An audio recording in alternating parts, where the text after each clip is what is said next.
में ये बताया कि वन राज्य अधिनियम के लागू नहीं होने की वजह से यहाँ जो पत्थर का काम था, बालू की जो उपलब्धता थी, वो पूरी तरीके से समाप्त हो गई है और पुलिस का उसमें बहुत ज़्यादा हरासमेंट है, जिसकी वजह से जो लोगों को रोजगार मिला हुआ था वो तो नहीं मिल रहा है। आर्थिक क्षति तो एक बात है, लेकिन दूसरी जो उसकी बड़ी समस्या है कि जो पत्थर नदी के द्वारा आता था, वो चूंकि अब पत्थर वहां से उठाया नहीं जा रहा है, तो नदी का बेड जो है नीचे से वो ऊपर होता जा रहा है, जिसकी वजह से पानी से कटाव की समस्या, करीब सैकड़ों गांव ऐसे हैं जिनमें की कटाव की समस्या आज से 2 साल 4 साल 5 साल पहले नहीं थी, वो अब उनको सामना करना पड़ रहा है।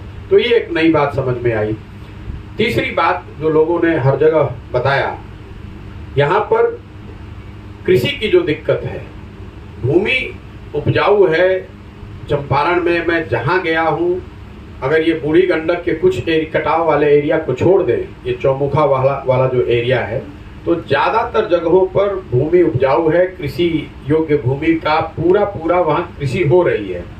लेकिन लोगों की जो समस्या है, यूरिया की अनुपलब्धता, एक तो 277 का यूरिया 800-900, कुछ जगहों पर तो लोगों ने 1100-1200 रुपये में भी यूरिया खरीदा है।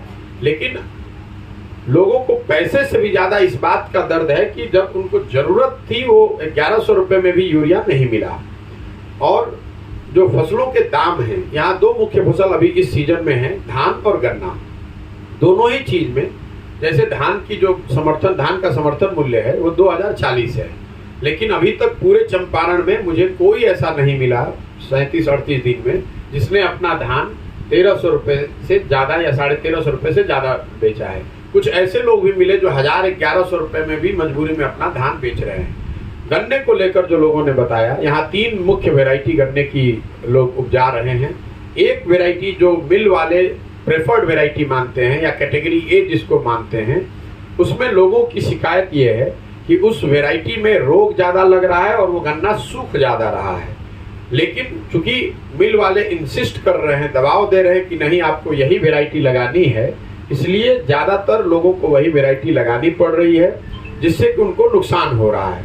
दूसरा, लोगों ने गन्ने को लेकर 2-3 बातें जो बताई कि जो दूसरे कैटेगरी और तीसरे कैटेगरी का गन्ना है, मिल वाले उसको लगा रहे हैं, उसका पैसा कम, समर्थन मूल्य ही कम है, लेकिन उससे भी ज़्यादा परेशानी है कि उस गन्ने को सबसे अंत में लिया जाएगा। अंत में लिए जाने की वजह से वो गन्ना कई जगहों पर लोगों ने इस बात की में ज़्यादातर लोगों की चिंता ये है कि 2001 से 2004 में बाढ़ आया था, लोगों को अपना घर, गांव, देहात, पंचायत छोड़कर 3 दिन 4 दिन भागना पड़ा था। उन लोगों को अब ऐसा लग रहा है कि वापस फिर से ये होने वाला है, क्योंकि नदी कटते कटते नए बांध के बिल्कुल करीब आ गई है। ये लोगों ने मुद्दा उठाया। तो बाढ़ और जल संसाधन की जो व्यवस्था है, उसमें जैसे मसान नदी को लेकर बताया कि केदार पांडे जी के टाइम पर मसान नदी पर डैम बनाने की जो कोशिश की गई थी, उसके बाद उस पर कोई प्रयास आज तक नहीं हुआ है, जिसकी वजह से बहुत बड़ी संख्या में, बहुत बड़ी एरिया में लोगों को तकलीफ है। तो एक ये बड़ा मुद्दा। इसके अलावा करीब 27 छोटी बड़ी नदियों का लोगों ने नाम लिखवाया है, जिसको आप बरसाती नदी मान सकते हैं। ऐसी नदियां जिसमें कभी अचानक से, अभी तो वो सूखा हुआ है, लेकिन अचानक से उसमें नेपाल से पानी आ जाता है, बरसात के दिनों में पानी आ जाता है और बड़ी संख्या में उससे तबाही लोगों की होती है। 1 या 2 दिन में तबाही हो जाती है और सरकार को कई जगहों पर, कई अवसरों पर तो उनको पता भी नहीं चलता है कि बाढ़ आ गई, 2-4 गांव बह गए, उनका फसल बर्बाद हो गया, उनके जानवर बर्बाद हो गए। इसके अलावा जो लोगों ने एक और जो बड़ी बात चंपारण में जो मुझे अभी तक देखने को मिली है,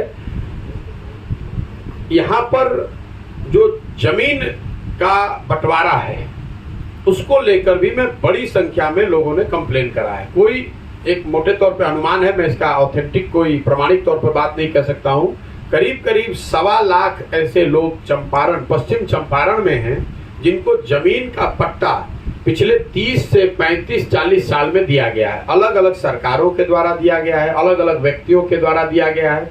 उनको पट्टा तो मिल गया, लेकिन जमीन का मालिकाना हक उनके पास आज तक नहीं आया है। इस वजह से ज्यादातर भूमिहीन जिनको सरकार ने अपने कागज पर जमीन दे दिया है, उनके हाथ में जमीन नहीं है। चूंकि यहाँ कटाव की समस्या बहुत है, इसलिए विस्थापितों की भी एक बड़ी संख्या है।